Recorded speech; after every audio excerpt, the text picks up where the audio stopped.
Bismillahirrahmanirrahim. Assalamualaikum warahmatullahi wabarakatuh. Kita akan ngebahas teknis untuk bisa menghijrahkan status dengan melobi langit. Dengan doa. Kan katanya doa itu bisa mengubah takdir, benar? Benar gak tuh? Allah yang mengubah takdir dengan doa. Jadi bukan doa mengubah takdir, tapi Allah mengubah takdir dengan doa. Dan takdir itu bisa dirubah-rubah. Suka-suka Allah dong. Orang Allah yang nulis takdir, yamhullahu ma yasha'u wa yuthbit, kata Allah. Allah bisa menghapus apa yang dia tulis dan bisa menetapkan. Jadi gak usah pesimis, gak usah putus asa dulu. Wah, kayaknya memang takdirnya gak bisa. Orang yang jahat kayak saya, yang pernah punya masa lalu yang kelam, menikah dengan akhwat yang hafizah dari pesantren apa gitu. Kan kayaknya takdirnya enggak. Wal hafizin wal hafizat, gimana sih? Wal hafizin, gimana sih ayatnya? Saya jadi lupa. Orang yang soleh, orang yang menjaga diri dengan orang yang menjaga diri, orang yang soleh dengan orang yang soleh. Atau ibin litoyibat, maaf. Atau ibin litoyibat. Orang yang baik ketemu orang yang baik. Tapi kan saya mah orangnya udah keburu gak baik duluan. Sekarang lagi belajar jadi orang baik, tapi belum baik-baik amat. Sedangkan dia mah udah terpelihara dari dulu. Kayaknya kita mah gak sekufu, gak selevel, beda dunia. Yang satu dunia putih, satu dunia hitam. Ini gimana nih gak ketemu nih. Takdirnya mungkin kita emang gak layak untuk dia, tetapi dengan doa Allah subhanahu wa ta'ala berkuasa untuk mengganti takdir. Makanya malam ini kita akan belajar tentang bagaimana menggunakan jalur langit untuk bisa mendapatkan hajat kita. Baik menikah, dapat kerjaan, punya anak, dan keajaiban-keajaiban lain yang bisa kita dapatkan kalau kita tahu cara menggunakan jalur langit. Sebelum kita masuk materi itu, yuk kita tilawah bareng-bareng ayat yang standar lah tentang doa. Udah pada tahu kan? Silahkan dibuka. Ayat apa? Surat Al-Baqarah ayat 186. Itu standar banget kalau bab doa. Surat Al-Baqarah ayat 186.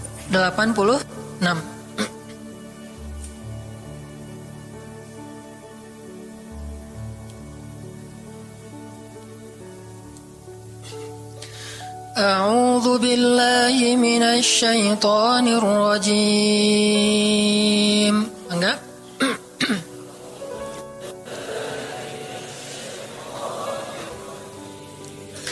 Bismillahirrahmanirrahim.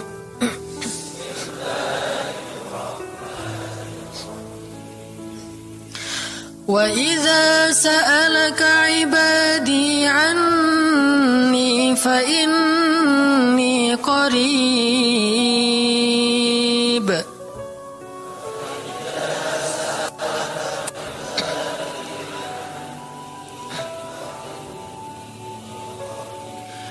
Ujibu da'watad da'i idza da'an.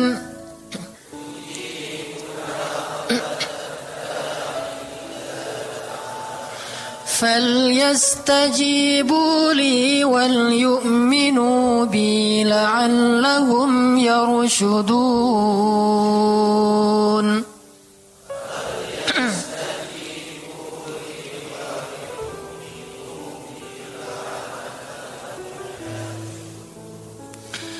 Dan apabila hamba-hambaku bertanya kepadamu tentang aku, maka jawablah bahwasanya aku dekat. Aku mengabulkan permohonan orang-orang yang berdoa kepadaku apabila dia memohon kepadaku. Maka hendaklah mereka memenuhi segala seruanku dan hendaklah mereka beriman kepadaku agar mereka selalu berada dalam kebenaran. Shadaqallahul azim. Teman-teman yang dirahmati Allah subhanahu wa ta'ala, ayat ini adalah ayat, kalau kita kasih judul, ayat ini tuh janji Allah kepada orang yang berdoa. Janji Allah kepada orang yang berdoa. Makanya doa itu benar-benar senjata orang mukmin, melebihi senjata apapun yang dimiliki oleh seseorang. Paling dahsyat itu kalau punya doa. Jadi kalau orang yakin kepada Allah, maka dan keyakinan dia kepada Allah lebih besar daripada keyakinan dia kepada apapun, maka selama dia masih bisa berdoa kepada Allah, dia tenang. Ada masalah dikit, oh Ilahi. Ada masalah dikit, Ilahi. Ada masalah dikit, Rabbi. Terus saja. Ada masalah sepele apapun, minta ke Allah. Ada masalah apapun, minta ke Allah. Dan kata Nabi, janganlah kalian menjadi lemah dalam berdoa, karena sesungguhnya tidak akan binasa seseorang selama dia masih berdoa kepada Allah.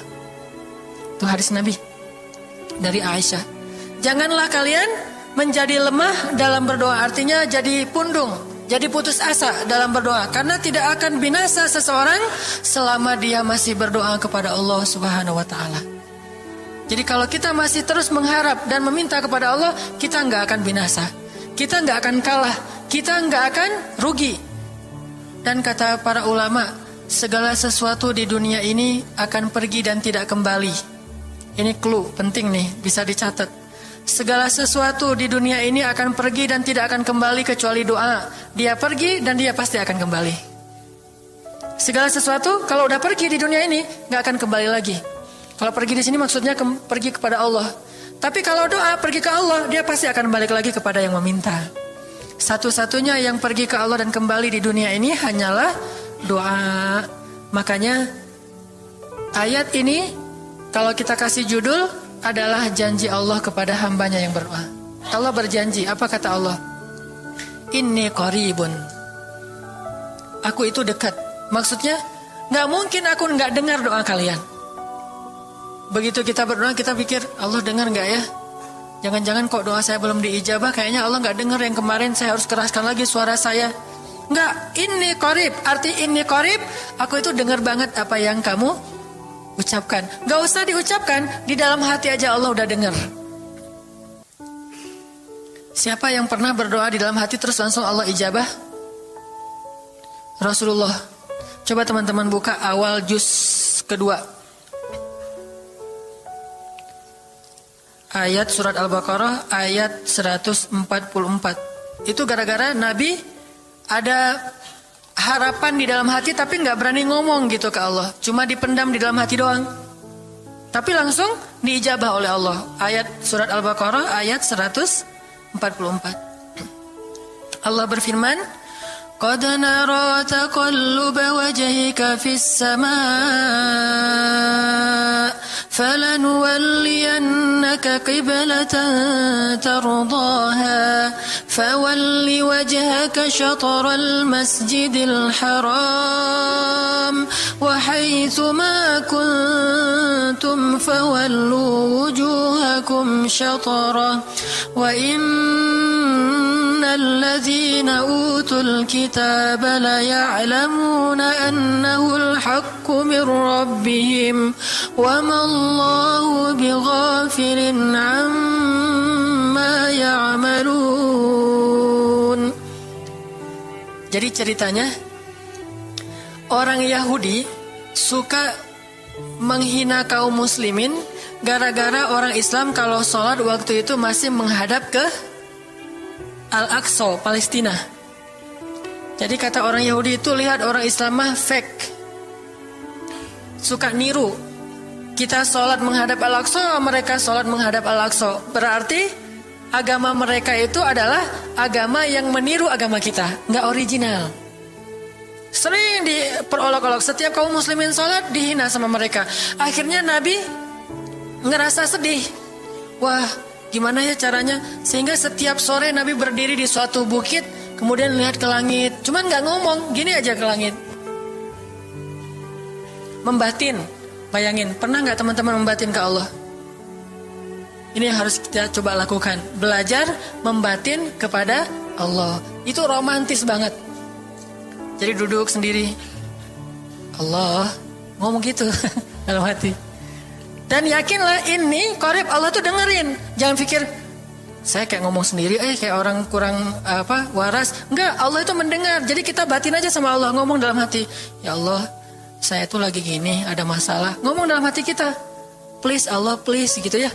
Nah, itu kalau kita membatin, inni qaribun wa asirru qaulakum aw ijharu bih innahu alimun bidzatis sudur. Jadi Nabi nggak enak mau ngomong, ya Allah tolong dong pindahin kiblat dari Masjidil Aqsa ke Masjidil Haram. Soalnya daripada dikata-katain melulu sama orang Yahudi, mau ngomong kayak gitu tuh nggak enak sama Allah. Malu Rasul ke Allah. Masa kiblat aja minta dipindahin. Akhirnya Nabi cuma ngelihat ke langit aja tiap hari. Udah selesai pulang. Besok lihat lagi ke langit. Turunlah ayat ini. Sesungguhnya kami telah melihat bagaimana kamu selalu menengadahkan wajahmu ke langit, maka kami palingkan kiblat ke arah yang kamu sukai. Coba lihat. Turun wahyu untuk merespon doa Nabi yang bahkan belum diverbalkan, belum diucapkan dengan kata-kata, tapi Allah udah ngerespon. Ini kan keajaiban doa nih.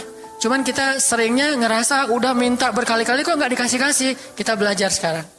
Rasul nggak usah minta pakai verbal, cuman membatin doang dalam hati, Allah udah ngasih. Pernah nggak teman-teman ngerasa kayak gitu? Ada kepengen sesuatu, tiba-tiba terwujud. Pernah kan? Tapi kepengennya yang baik-baik. Pengen misalnya, aduh saya pengen banget umroh, cuman mau ngomong kayak gitu mah, saya mah orangnya kayaknya nggak mungkin bisa umroh kalau ngandalin harta. Orangnya nggak mampu, kerjanya juga pas-pasan, gimana mau umroh, untuk makan aja susah. Tapi pengen banget dalam hati kita. Dan itu rindunya tuh rindu banget. Setiap kali ngelihat video atau tayangan di TV tentang umroh dan haji, menitikkan air mata. Saking kangennya ke Baitullah. Allah tahu itu dalam hati kita. Tiba-tiba ada jalan. Ada aja jalannya. Dan bisa dikasih sedekah, bisa juga hadiah, bisa juga door prize, bisa juga macam-macam. Pokoknya ada jalan aja, tiba-tiba bisa umroh. Dan saya sering banget membawa orang umroh. Di antara jamaah itu selalu ada 1 atau 2 orang yang umrohnya itu miracle, keajaiban dari Allah. Ketika saya cari tahu alasannya apa, ternyata emang dia dari dulu pengen banget umroh, cuman nggak bisa ngandelin hartanya. Allah kasih jalan yang lain. Bukankah Allah itu memampukan yang diundang, bukan mengundang yang mampu? Kan itu yang sering kita dengar kan? Allah tidak mengundang yang mampu, tetapi memampukan yang diundang. Kalau udah Allah undang, pasti mampu. Kalau Allah nggak ngundang, walaupun dia mampu nggak akan bisa. Jadi Allah bukan mengundang yang mampu, tetapi memampukan yang diundang. Sehingga kita kalau hati kita kayaknya pantas diundang, Allah undang tuh. Begitu juga dalam urusan rezeki.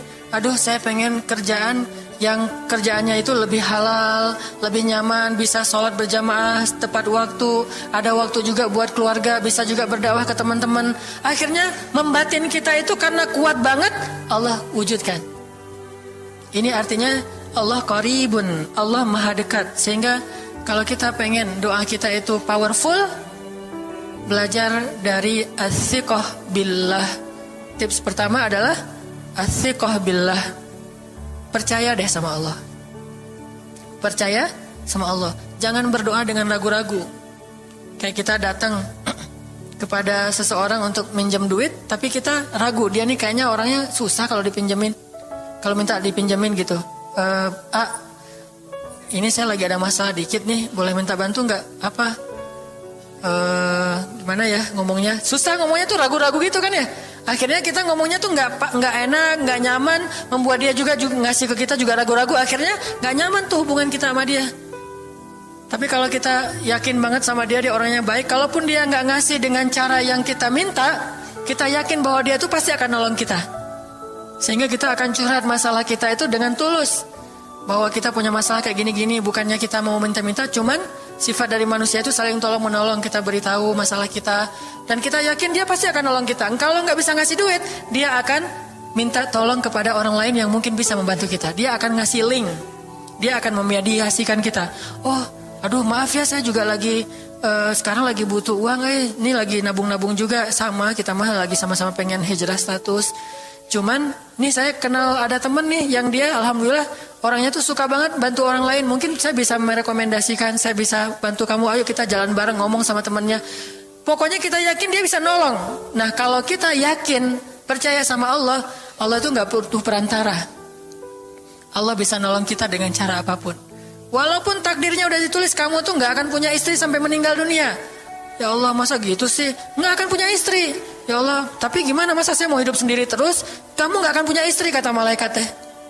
Ini orang doanya, katakan malaikat dengerin doa kita ya. Kalau di hati malaikat gak tahu, tapi kalau di lisan kita doa, ya Allah, beri saya seorang suami yang benar-benar bisa mendidik agama saya. Kata malaikat, Neng, ganti doa yang lain aja tuh Neng.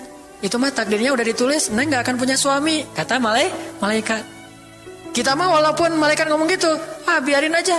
Ya Allah, Engkau Maha Rahman, Maha Wadud, Engkau bisa mengubah takdir. Kata malaikat, ya juga sih, cuman takdirnya udah ditulis Neng. Ya Allah, terus aja. Tiba-tiba tok, Assalamualaikum, Waalaikumsalam.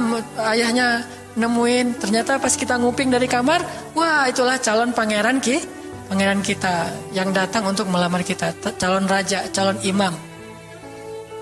Malaikat heran-heran, wah subhanallah nih, si Enang ini gak putus asa dalam meminta. Kita juga gitu, doa aja terus. Walaupun takdirnya sudah ditulis, karena Allah bisa mengubah takdir lewat doa dan harapan. Masih ingat cerita seorang ibu di zaman Nabi Musa dulu? Yang datang kepada Nabi Musa bilang, ya Nabi Allah, ya Kalim Allah, saya gak punya anak, udah tua kayak gini, bisa gak ya? Saya minta tolong Nabi Musa doa kepada Allah supaya saya punya anak. Kata Nabi Musa, bisa aja sih, gak apa-apa ibu. Ya udah saya doain, ya Allah, ini ada ibu minta anak. Kata Allah, ya Musa bilang ke dia gak akan punya anak, itu sudah takdirnya. Kata Nabi Musa, ibu maaf, udah ada jawaban nih dari Allah. Gimana ya Nabi Musa? Allah bilang takdir ibu gak akan punya anak. Oh gitu ya, ya udah deh pulang. Sampai di rumah, ya Rahim, ya Rahim, doa aja terus. Besok datang lagi, karena dia pengen tahu kabar dari langit. Nabi Musa itu bisa bicara ke langit. Ya Nabi Allah, saya mau tahu nih, kira-kira Allah sudah memperkenalkan belum ya permintaan saya? Permintaan apa? Pengen punya anak.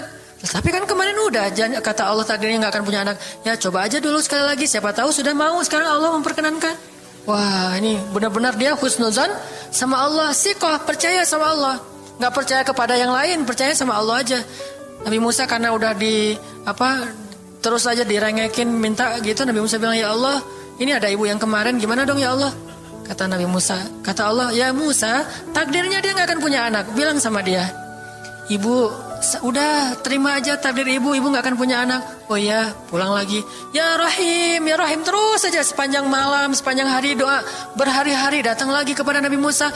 Ya Nabi Allah, udah berubah belum? Udah mau belum Allah ngasih saya anak? Kan udah kemarin takdirnya, tapi coba lagi, sekali lagi aja. Nabi Musa minta lagi ke Allah, kata Allah masih yang sama, pulang lagi. Gak datang-datang lagi ke Nabi Musa. Setelah beberapa bulan, datang-datang bawa bayi. Assalamualaikum, udah semangat sekarang, beda gitu ya.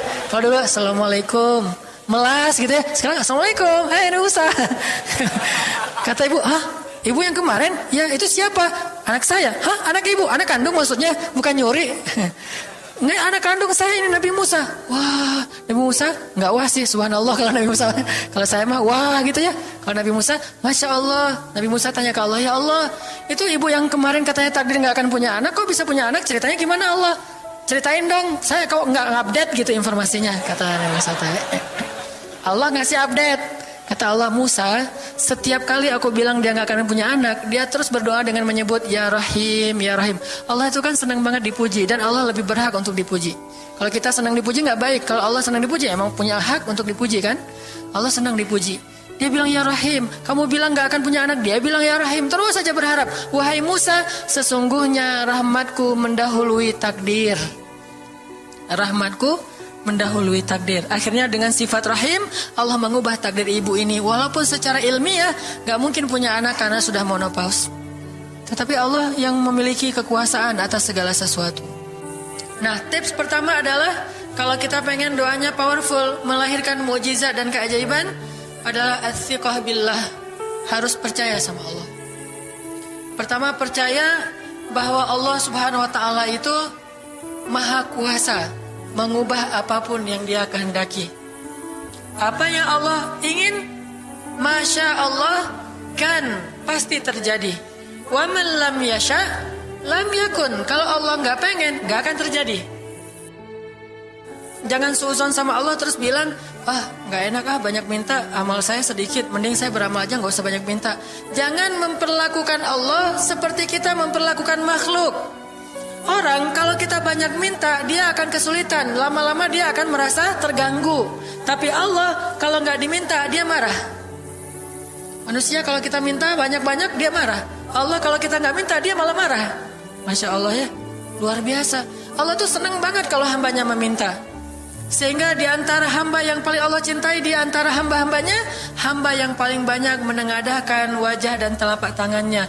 Ilahi, ilahi. Minta sama Allah, Allah tuh suka banget diminta.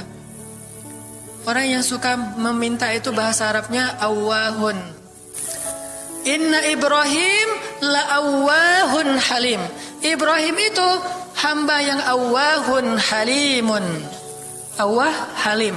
Halim itu artinya menahan amarah. Awwah da'a. Da'a artinya banyak berdoa. Kalau da itu berdoa. Kalau da'a senang banget doa. Ada masalah dikit, ilahi, Rabbi, ngadu aja ke Allah, manja gitu. Dan Allah tuh senang banget dengan hamba yang kayak gitu. Sehingga sampai Nabi mengatakan, mintalah kepada Allah walaupun cuman garam. Garam aja minta ke Allah. Sepele banget masalah kita. Ya Allah, mudah-mudahan nanti nggak macet ya. Minta sama Allah. Kok macet ya Allah? Ya biar kita sabar. Udah tahu jam macet berangkatnya telat gitu ya, jangan salahin Allah. Tapi minta, bilang, biasakan kita tuh komunikasi sama Allah dengan manja. Ya Allah, mudah-mudahan saya bisa jawab ujiannya. Udah belajar sih ya Allah, cuma nggak tahu kan semuanya di tanganmu. Minta ke Allah. Bismillahirrahmanirrahim. Makan ya Allah, ini rezeki darimu. Makasih ya, makan. Kalau bahasa lainnya makasih, alhamdulillah. Alhamdulillahilladzi at'amani hadza wa razaqanihi min ghairi haulin minni wala quwwah. Hafal tuh? Kalau nggak hafal, udah aja bismillah lah. Alhamdulillah gitu. Bismillah ya Allah, masya Allah ini rezeki darimu. Udah selesai makan, udah sendawa gitu. Alhamdulillah, Allah baik banget. Ngomong sama Allah, sering-sering komunikasi sama Allah. Dan Allah itu wa huwa ma'akum aina ma kuntum. Dia bersama kalian dimanapun kalian berada. Bersama ya, bukan ada. Kalau ada itu beda. Allah di mana-mana itu beda. Tapi Allah bersama kalian itu artinya Allah melihat, Allah mendengar, Allah menyaksikan, Allah mencatat, Allah maha menilai bersama kita. Kalau ada, dia bertempat. Sehingga nanti kalau ada anak bilang, "Mah, Allah di mana?" Allah ada di mana-mana, Dek. Tadi dia malah karena cerdas, kalau gitu di WC juga ada, kan nggak boleh kan? Ini jawaban yang keliru, kurang filsafat. Allah itu bukan ada di mana-mana. Allah bersama kita dimanapun kita berada. Itu beda. Kalau bersama, ma'iyah artinya Allah melihat, menyaksikan, mendengar, menghargai, dan terus memelihara dimanapun.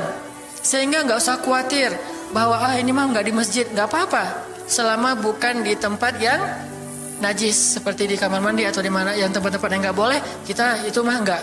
Tapi yang di tempat yang umum, di pasar, di jalan, lagi di kendaraan, di dalam masjid, di luar masjid, Allah, ilahi, Rabbi. Kalau perlu lebih lebih manja lagi, pakai irama dikit. Allah, gitu. Kayak orang manggil temennya gitu. Atau kita miss call Allah dulu. Ya Allah, udah nggak ngomong apa-apa.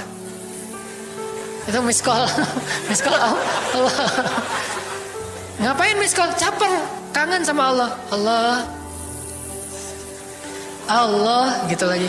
Itu zikir kan?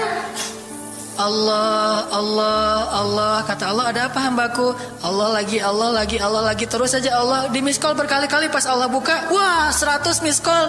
Allah 100 kali zikir. Udah 100 kali miss call, Allah yang telepon balik. Ada apa hambaku? Wah, ditelepon sama Allah. Lewat kejadian-kejadian hidup, tiba-tiba ada kejutan dari Allah. Langsung bilang sama Allah, thanks Allah. Kan romantis tuh sama Allah. Jangan cuma sama cewek doang bilang thanks, segala macam bahasa-bahasa yang keren. Sama Allah juga harus keren. Tapi setelah thanks, alhamdulillah, karena itu yang paling baik. Intinya harus percaya sama Allah. Allah tuh senang banget didoain, kita berdoa kepadanya gitu. Allah tuh senang. Terus makna percaya sama Allah juga, kita percaya bahwa Allah itu nggak akan ngecewain orang yang berdoa. Ujibu da'watad da'i idza da'an. Aku pasti mengijabah doa hamba-hamba yang berdoa kepadaku. Enggak usah khawatir, pasti diijabah. Tapi kok masih belum aja Ustaz? Nah, kita harus belajar apa itu makna diijabah. Jangan-jangan Allah udah mengijabah, kita nggak ngerti. Kayak ada analogi tentang orang yang tenggelam, terus dia meninggal sambil menuduh Allah, Allah kok nggak nolong saya? Bukankah aku sudah mengirim pelampung? Jadi pelampung itu cara Allah menolong kita. Kita berharap ditolongnya tiba-tiba selamat aja di pantai. Nggak kayak gitu. Allah punya cara. Sehingga kita harus belajar memahami maksud Allah. Allah maksudnya apa? Di antara cara Allah mengijabah, kata para ulama, satu, Allah mengijabah persis seperti yang kita minta. Dua, Allah mengijabah yang lebih baik dari yang kita minta. Yang ketiga, Allah kalau nggak ngasih persis, ngasih yang lebih baik, dikasih di akhirat.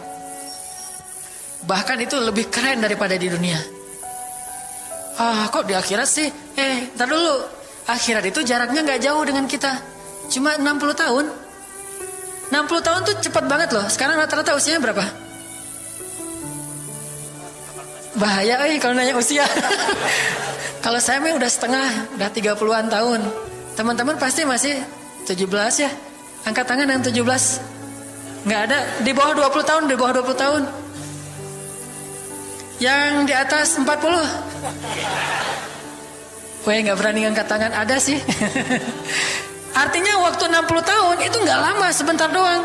Jadi analoginya gini, kita lagi kuliah, pengen nikah. Terus kita naksir sama seorang cewek cantik banget. Dan saking cantiknya sampai kita cuma bisa bermimpi. Wah, saking cantiknya kayaknya nggak mungkin banget buat kita. Tiba-tiba ayahnya bilang, "Dek, kamu senang sama anak saya?" "Yang mana, Pak?" Masih nanya yang mana? Takutnya yang tadi kebalik.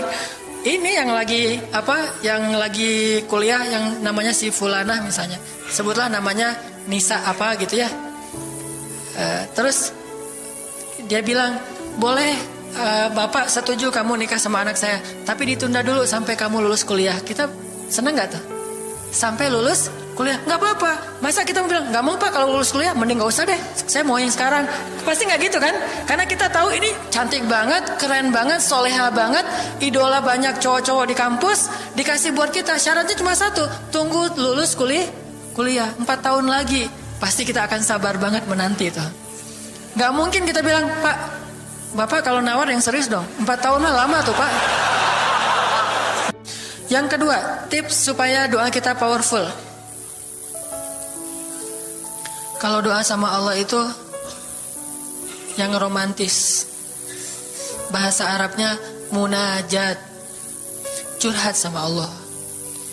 Dan doa itu ibadah, bukan sekedar permintaan, bukan cuma request, tapi ibadah. Jadi kalau orang rajin doa sama Allah itu akrab sama Allah. Dan kalau akrab jadi romantis sama Allah, enak gitu, hubungannya dengan Allah tuh adem banget, nyaman banget. Pas dia berdoa, "Ilahi," gini ngomong kayak Nabi Zakaria yang tadi di surat Maryam pas sholat rakaat kedua. Apa kata Zakaria? Ini bentuk curhatnya Zakaria. Qala rabbi inni wahana al-'azmu minni washta'ala ar-ra'su shayba wa lam akun bidu'aika rabbi syaqiyya. Nabi Zakaria doa romantis, suaranya pelan. Wadhkur fil dzikru rahmati rabbika 'abdahu Zakaria idz nada rabbahu nidaan khafiyya. Zakaria tuh kalau doa tuh lirih banget suaranya. Lembut banget.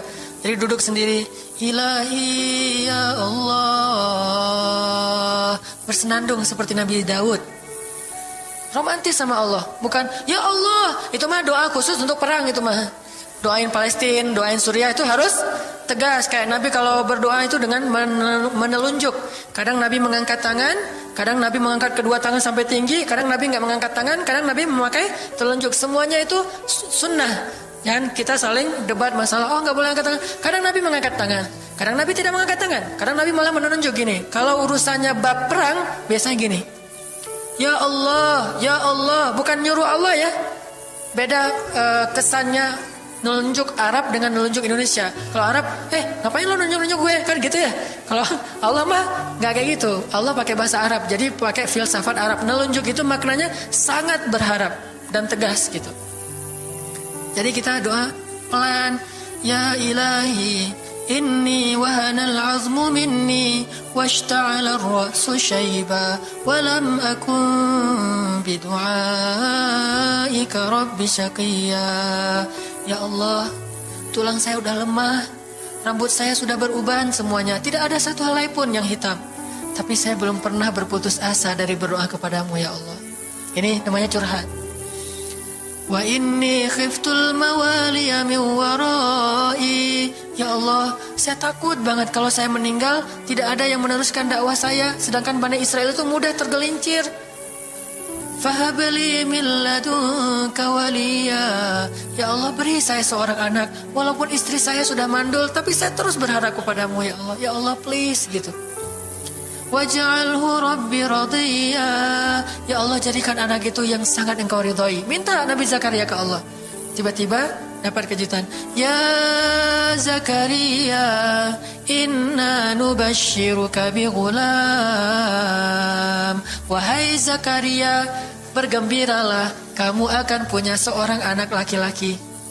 Itu hasil curhat ke Allah. Langsung Allah kasih nama. Ismuhu Yahya, lam naj'al lahu min qablu samiyya. Namanya Yahya, kata Allah. Jangan cari lagi di Google.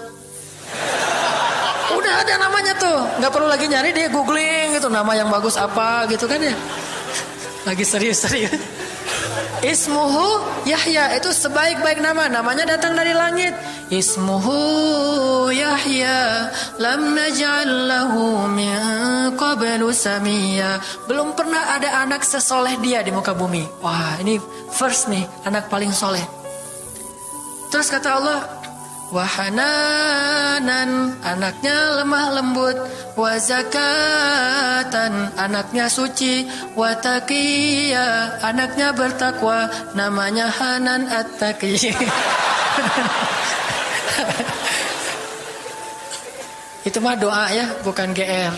Karena saya juga belum bertakwa. Hanya Allah yang tahu siapa yang paling bertakwa. Terus apa lagi sifatnya? Wa barram biwalidayhi, anaknya sangat berbakti kepada orang tua. Allah kasih spesifikasi anak yang Allah pengen ngasih ke Zakaria. Itu luar biasa sifat-sifatnya. Wa barram biwalidayhi, enggak pernah nyakitin orang tua. Walam yakun jabbaran 'asiyya, enggak pernah berlaku kasar, tidak pernah bermaksiat, enggak pernah berdosa tuh Yahya. Wassalam, Allah menjaga dia. Wassalamun alaihi yauma wulida, Allah jaga dia ketika dia lahir. Wa yauma yamutu, ketika dia wafat. Wa yauma yub'atsu hayya, ketika dia dibangkitkan. Wah, ini dijamin dunia akhirat sama Allah. Hasil munajat. Allah kasih kejutan yang paling istimewa. Makanya bermunajatlah kepada Allah. Ya Allah, titikan air mata, ngomong sama Allah masalahnya apa. Ya Allah, saya pengen nikah banget. Bukan apa-apa ya Allah, saya pengen punya keturunan yang soleh-solehah. Saya pengen sholat berjamaah waktu tahajud. Saya pengen diimami oleh seorang imam yang baik bacaannya, yang soleh. Saya pengen mendidik anak saya berdua dengan pasangan saya. Saya pengen yang baik-baik, sebutin. Pengennya kita, hajat kita itu apa. Cuman ya Allah, saya kurang modal. Ngomong Allah kayak gitu. Gak apa-apa pakai gaya-gaya kita sendiri, gaya Sunda, gaya apa, bebas lah. Ya Allah, kurang modal banget, gimana nih ya Allah. Tapi kan engkau maha kaya ya Allah, bilang gitu. Dan Allah akan mengatakan, lihat hambaku memujiku. Kan kayak kita bilang Alhamdulillahi Rabbil Alamin, Allah bilang hambaku memujiku. Ar-Rahmanir-Rahim, hambaku mengagungkanku. Maliki Yaumiddin, hambaku gimana sih hadisnya tuh? Kan gitu kan ya. Allah merespon setiap ucapan hambanya. Jadi kita bilang, tapi kan engkau maha kaya ya Allah. Oh iya benar. Cuman saya belum juga nemu siapa calonnya ya Allah. Nah, tapi kan engkau maha tahu ya Allah. Oh iya. Nanti Allah tiba-tiba dalam mimpi disebutin gitu. Wah, jelas spesifikasinya, wajahnya kayak gini, senyum-senyum ke kita di dalam mimpi gitu ya. Terus kasih kartu nama. Pas kita bangun ternyata kartu namanya ada di tangan kita. Cie, kayak di film. Bisa gitu. Tiba-tiba ke save di HP kita ada nama yang saya perasaan nggak pernah nge-save nomor ini deh. Malaikat yang nge-save. Itu semuanya mukjizat dari Allah. Nggak usah khawatir. Allah punya cara. Tadi mah walaupun herai, tapi sebetulnya pesannya adalah Allah itu punya banyak cara untuk menolong hambanya. Tidak usah kita atur gimana caranya. Bukan kita yang mengatur caranya, kita hanya bermohon kepada Allah. Allah yang punya sekian banyak cara. Allah bisa pakai cara ilmiah, bisa cara yang tidak ilmiah, bisa cara yang berlawanan dengan ilmiah. Ilmiah itu kan ciptaan Allah. Jadi jangan mengukur dengan logika kita. Tapi mengikhtiar dengan logika kita harus. Kalau ikhtiar harus ilmiah. Tapi kalau iman gak perlu ilmiah. Sakit, ikhtiarnya ke dokter, tapi yakinnya nggak boleh yakin sama dokter. Ikhtiarnya seilmiah mungkin, tapi imannya nggak boleh ilmiah, rabbaniyah. Allah berkuasa dengan ilmiah, tanpa ilmiah bertentangan dengan ilmiah. Allah bisa menciptakan seseorang dari ayah dan ibunya, bisa tanpa ayah tapi punya ibu doang seperti Isa, atau bisa nggak punya ayah nggak punya ibu seperti Adam. Allah bisa menciptakan onta dari induknya, bisa keluar dari batu seperti untanya Nabi Soleh. Allah maha kuasa, makhluk tidak kuasa. Minta sama Allah dengan harapan-harapan yang indah. Munajat. Ini sekarang coba kita dengar bagaimana munajatnya Nabi ketika pulang dari Taif.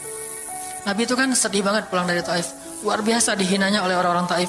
Di antara penghinaan orang Taif yang masih terekam oleh sejarah itu, orang Taif mencemooh Nabi dengan mengatakan, emangnya benar kamu itu, emangnya benar Allah mengangkat kamu jadi nabi?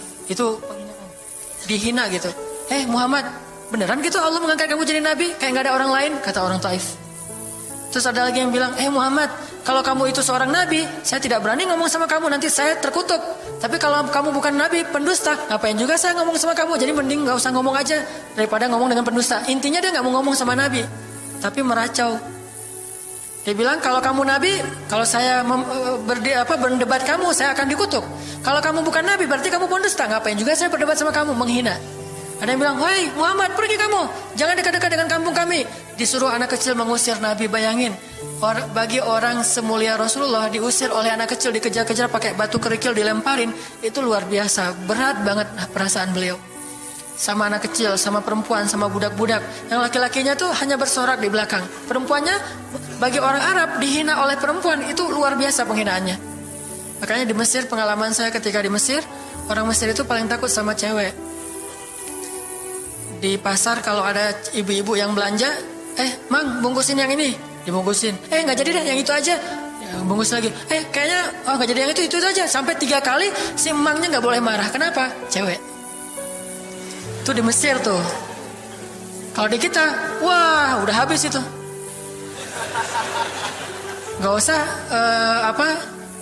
cewek yang sebaya, ibu-ibu aja bisa dihina di kita kan ya, nggak menghormati orang tua. Kalau di Mesir, perempuan apalagi yang udah umur usia orang tua itu sangat dimuliakan. Naik bus gitu, ada ibu-ibu orang Mesir kan gede-gede tuh, naik bus. Ya naik bus aja, naik damri gitu susah.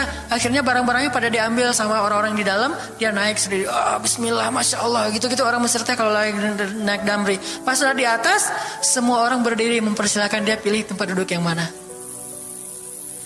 Itu budaya yang mungkin di Singapura juga, pas saya ke Singapura kayak gitu. Tapi kok di Indonesia agak-agak jarang nih. Sering ada laki-laki muda duduk di halte atau di mana tempat-tempat umum, sementara di sebelahnya ada ibu-ibu yang gendong anaknya, tapi nggak ada tempat duduk. Di mana rasa malu dan rasa penghargaan terhadap perempuan. Makanya kalau sampai seorang ribut dengan perempuan di tempat umum, itu di Mesir aib banget. Jadi kalau kita ramai sama seorang cewek atau seorang ibu-ibu di tempat umum, pasti orang-orang Mesir akan marahin kita, nggak marahin dia, walaupun dia yang salah. Ya aib kata orang Mesir. Aib jangan kayak gitu, aib jangan kayak gitu. Tapi kalau kita berantemnya sesama laki-laki, dia akan bilang sallu ala nabi, salawatlah kepada nabi. Kayak gitu cara mendamaikan pertengkaran di Mesir. Dan menurut survei kecil-kecilan saya, orang Mesir itu paling sering bertengkar di bus kalau lagi bulan puasa, lapar soalnya. Itu sering banget, asal bulan puasa ramai di bus. Wah, orang Mesir kan suaranya kencang ya, kayak singa gitu. Wah, ramai di jam 2 orang. Akhirnya yang lain bilang sallu ala nabi, langsung sallallahu alaihi wasallam. Lagi. Tapi dia sempat salawat dulu. Kalau di kita kan apaan sih? Nggak ada hubungannya juga, nggak nyambung, keles gitu. Kalau di Mesir mereka paham. Kalau dibilang nabi, langsung mereka menghargai sallallahu alaihi wasallam. Terus marah lagi. Ya amin, sallu ala nabi sallallahu alaihi wasallam. Lagi. Kadang-kadang saking marahnya sallu ala nabinya sambil marah sallallahu alaihi wasallam, saya bilang juga. Jadi sampai ada yang bertengkar 2 orang disikapin dengan bijak. Orang Mesir kalau marah tuh suka bilang keledai. Yahmar, wahai keledai gitu. Terus yang orang bijak ini kayaknya educated dosen gitu kayaknya, dia bilang, memangnya ada keledai selain engkau di sini? Terus dia bilang, nggak ada. Ada. Apapun jawabannya salah. Memangnya ada keledai selain kamu di sini? Kalau dia bilang nggak ada, berarti emang kamu sendiri. Kalau dia bilang ada, berarti kamu juga keledai. Cerdas ya, luar biasa nih di Mesir. Saya dapat banyak luar biasa pengalaman. Intinya apa? Perempuan yang mengusir Nabi di Taif, perempuan, anak-anak, budak. Coba gimana perasaan Nabi? Itu benar-benar nelangsa banget, sedih banget. Begitu turun dari Taif, Nabi SAW kemudian istirahat. Habis dikejar-kejar dari pagi sampai sore di kebun kurma, Nabi lagi istirahat. Terus Nabi berdoa. Nih doanya saya bacain ya. Wahai Robku, kepada engkaulah aku adukan kelemahan tenagaku dan kekurangan daya upayaku. Wahai Robku, engkaulah yang maha rahim, engkaulah pelindung orang-orang yang lemah, engkaulah penciptaku. Kepada engkau aku berserah diri ya Allah. Kepada musuh, kepada siapa engkau akan menyerahkanku ya Allah? Kepada musuh yang akan mencelakaiku, atau kepada keluarga yang akan membantu urusanku. Tapi apapun itu, tidak ada keberatan bagiku, asal engkau tidak marah kepadaku. Mau diserahin ke musuh, gak apa-apa ya Allah. Mau diserahin kepada keluarga juga gak apa-apa, yang penting kau gak marah ya Allah. Ini bahasa Nabi. Terus Nabi bilang, sedangkan kasih sayangmu maha luas bagiku, aku berlindung dengan cahaya wajahmu yang mulia, yang menyinari langit dan menerangi segala yang gelap, dan atasnya lah teratur segala urusan dunia dan akhirat. Dari engkau menimpakan atas diriku kemarahanmu, aku berlindung dari kemarahanmu ya Allah, dari juga azab-azabmu. Kepada engkaulah aku adukan perihalku, sehingga engkau ridho, tiada daya dan upaya melainkan dengan kekuasaanmu ya Allah. Tapi ini kalau kita baca dengan versi Arabnya lebih romantis lagi. Versi terjemah memang agak kaku. Kalau kita tahu bahasa Arabnya, ya Allah, tidak masalah aku diperlakukan kayak gini. Tidak masalah aku diusir, aku dihina, aku disakiti, aku dilempari, aku dikejar-kejar. Yang penting engkau tidak marah kepadaku. Coba, gimana Nabi itu cinta sama Allah. Mendengar doa Nabi yang romantis banget sambil menitikan air mata, tubuhnya banyak bekas luka lemparan batu, bajunya itu kotor. Malaikat itu sampai gak tega, sampai Jibril turun. Wahai Muhammad, kata Jibril. Ya Rasulullah, wahai kekasih Allah, kata Jibril. Allah maha mengetahui apa yang telah terjadi pada dirimu terhadap orang-orang ini. Allah telah memerintahkan malaikat gunung untuk mentaati perintahmu ya Rasulullah, kata malaikat. Jadi kayak ada seorang anak yang nangis sedih, tiba-tiba datang ayahnya ngelus-ngelus gitu, menenangkan dia. Ya Rasulullah, Allah udah memerintahkan malaikat gunung kok, jadi menghibur gitu. Jangan sedih ya Rasul, jangan sedih, gak apa-apa, itu malaikat gunung udah siap tuh, apapun yang kamu perintahkan. Langsung malaikat gunung siap-siap gitu. Terus kata malaikat gunung, ya Rasulullah, wahai kekasih Allah, perintahkan saja kepada kami apapun. Jika engkau mau, kami akan timpakan 2 gunung ini kepada penduduk Taif, sehingga mereka mati terhimpit oleh gunung-gunung yang kami timpakan. Perintahkan ya Rasulullah, perintahkan. Kata Rasulullah, tidak wahai para malaikat. Kalaupun mereka tidak beriman hari ini, aku berharap kepada Allah, anak cucu mereka kelak akan beriman. Nabi gak sakit hati kepada orang Taif. Dan Nabi juga tidak marah kepada Allah ketika beliau diperlakukan oleh hamba-hamba Allah kayak gitu. Tetapi yang penting Allah jangan marah sama saya ya, kalau bahasa kita mah. Ya Allah maaf ya, saya jadi kayak gini nih. Tapi Allah gak marah kan? Gitu banget tuh sama Allah coba. Dia udah habis-habisan, kemudian belum berhasil dakwahnya, masih takut sama Allah. Kayak kita ngedakwahin teman kita, terus kita dicela sama teman kita, dimusuhi oleh teman kita nggak marah sama dia, nggak marah sama Allah, nggak bilang Allah itu sih susah ya dakwah, nggak ngomong kayak gitu. Ya Allah maaf ya, dia belum menerima dakwah saya, ini pasti karena saya nggak benar nih nyampaiinnya. Ya Allah jangan marah ya sama saya, besok saya coba lagi gitu sama Allah. Terus ke orangnya nggak marah karena mungkin dia fa'innahum la ya'lamun, mereka tidak mengerti, besok akan dicoba lagi, didakwahin lagi, diajak lagi, terus aja kayak gitu. Ini munajat Nabi kepada Allah SWT. Sehingga gara-gara munajat itu malaikat turun. Sama kayak munajat curhatnya Nabi Yunus. La ilaha illa anta subhanaka inni kuntu minadh dhalimin. Subhanallah. Nabi Yunus tuh bermunajat di dalam perut ikan, lirih banget, suaranya tuh pelan banget. Tapi suara yang pelan itu menggetarkan arasy Allah Subhanahu wa taala. Kita udah teriak-teriak pakai mic, nggak ada yang bergetar. Nabi Yunus kalimatnya sederhana, tetapi dari hati banget, benar-benar curhat. Ya Allah, tidak ada ilah selain Engkau. Aku ini udah zalim terhadap diriku sendiri. Ya Allah, maafin saya, maafin saya. Subhanallah, subhanallah, Engkau maha suci, saya ini kotor. Engkau maha suci, saya ini kotor. Terus saja sampai suara Nabi Yunus di dalam perut ikan, di dalam laut yang dalam itu menggetarkan arasy Allah di langit ketujuh. Tiba-tiba malaikat arasy bertanya, suara siapa ini ya Allah? Begitu indah, begitu lembut, meminta ampun kepadamu ya Allah. Kata Allah, itu suara hambaku Yunus. Apa yang dia minta ya Allah? Dia minta ampun kepadaku. Ya Allah, please ampunin dia ya Allah, please. Kata malaikat-malaikatnya. Semua malaikat meminta ampun untuk Yunus alaihissalam. Sehingga kemudian Allah mengatakan, ya sudah, aku ampuni dia. Tiba-tiba Nabi Yunus diselamatkan. Curhat sama Allah. Kalau ada masalah, bilang ke Allah. Apapun, ya Allah. Duduk sambil bersandar di pohon. Ya Allah, coba buka surat Al-Qasas. Gimana Nabi Musa itu suka curhat kepada Allah. Surat Al-Qasas, surat 28 ya. Ayat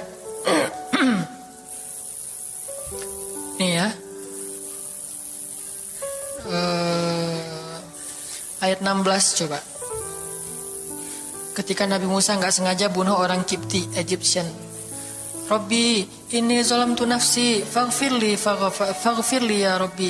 Ya Rabbi, saya tuh udah zalim, maafin saya ya Allah, ampuni saya. Ada masalah dikit, ngomong ke Allah. Habis ada kesalahan, ngomong ke Allah. Terus dia bilang lagi, Rabbi, ayat 17, bima an'amta alayya falan akuna zahiran lil mujrimin. Ya Allah, janganlah Engkau jadikan aku termasuk orang-orang yang berdurhaka atau berbuat dosa. Udah. Terus ada masalah lagi. Nabi Musa diusir dari Mesir, dikejar-kejar sama tentara Firaun di ayat 21. Apa kata Musa?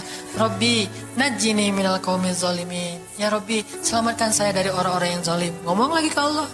Udah, Nabi Musa pergi sekarang. Kemana perginya? Dari Mesir ke Yordania, Madian kalau bahasa dulu. Pergi tuh. Begitu pergi ke Madian, bilang lagi ke ayat 22.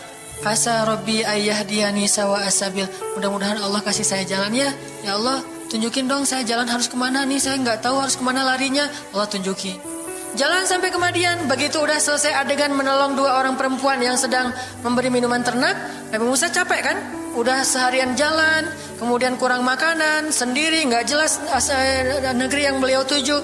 Akhirnya beliau bersandar di sebuah pohon di ayat 24. Terus beliau mengatakan, Rabbi, inni lima anzalta ilayya min khairin faqir. Ya Allah, saya butuh banget kebaikan darimu ya Allah. Saya sekarang lapar, saya haus, saya nggak punya tempat tinggal. Saya sangat butuh kepada kebaikan darimu. Bilang ke Allah. Tiba-tiba habis doa kayak gitu, datanglah cewek itu dengan malu-malu kan. Ayat berikutnya, ternyata cewek itu adalah bakal jadi istri Musa. Jadi kalau ada apa-apa bilang ke Allah. Gak sengaja ngelihat Instagram, oh ada yang cantik, Rabbi, yang ini nih, yang saya gak sengaja gitu. Tapi jangan dikepoin ya, dan jangan terlalu lama ngelihatnya, sekilas saja. Atau minimal kalau nggak yang ini, yang kayak gini, ya Allah, ya Allah, gitu. Ngomong nanti ketika selesai sholat. Makanya banyak-banyak doa sama Allah. Dan yang romantis, yang lembut, banyak-banyak berzikir. Jadi sebelum doa itu tasbih dulu. Tasbihnya dengan bahasa yang kita nyaman. Subhanallah, subhanallah boleh. Atau dinyanyikan juga nggak masalah dengan suara yang baik. Bukankah Nabi menyuruh kita menghiasi Al-Quran itu dengan suara kita? Dan diantara isi Al-Quran adalah zikir. Kita bisa bilang Subhanallah, Subhanallah, Subhanallah. Coba kayak gitu malam hari sendiri. Pasti orang yang lewat dekat rumah kita bakalan lari gitu ya, dikirain ada suara. Malam hari zikir di kos-kosan gitu, pada teman-teman pada kabur semuanya. Dikirain ada yang gentayangan. Subhanallah, subhanallah, subhanallah. Jadi kalau teman-teman bersiul, bersiullah dengan zikrullah. Daripada kita bersiul dengan lagu-lagu yang misalnya hanya irama biasa kan ya. Saya udah gak hafal ya lagu-lagu terbaru. Yang dulu-dulu mah yang saya tahu paling kau hancurkan hatiku, hancurkan ya. Nah gitu aja bersiulnya di mobil, kau hancurkan hatiku. Mending kita subhanallah, subhanallah, subhanallah, subhanallah, subhanallah, subhanallah. Biasain aja bersiul dengan nama Allah. Itu namanya miss-callin Allah. Sehingga nanti Allah akan melihat, wah ada hambaku nih menyebut-nyebut nama aku kan, di miss-call tuh caper dulu. Udah gitu baru ya Allah, baru minta sama Allah. Jadi, kalau kita mau munajat, mau romantis, mau curhat sama Allah, sebut nama Allah, agungkan kebesaran Allah, berselawat kepada kekasih Allah, yaitu Rasulullah Sallallahu Alaihi Sayyidina Muhammad. Mau pakai Sayyidina mangga, nggak pakai Sayyidina mangga. Yang penting jangan ribut bab Sayyidinanya. Mau doa aja, nggak ada tuh Sayyidina, ramai kan? Nggak berdoa ada, jadi debat kan ya? Komen, udah aja nggak apa masalah. Mau pakai Sayyidina mangga, nggak pakai Sayyidina juga nggak masalah. Tergantung mazhab. Ada yang nyaman harus pakai Sayyidina karena saya cinta sama Rasulullah. Ada yang nyaman saya justru karena cinta sama Rasulullah nggak mau nambah-nambah kayak gimana Nabi mengucapkan aja, mangga. Yang penting salawat. Allahumma sholli ala Muhammad, Allahumma sholli ala Sayyidina Muhammad. Baru minta, ya Allah saya lagi ada masalah gini nih ya Allah, sebutin, curhat sama Allah. Dengan demikian doa kita akan diijabah insya Allah. Tapi ini baru berapa nih? Baru 2 ya. Ada beberapa tips untuk doa yang powerful. Insya Allah ini akan kita lanjutkan pada pertemuan yang akan datang. Gak usah terburu-buru, yang penting bisa diamalkan.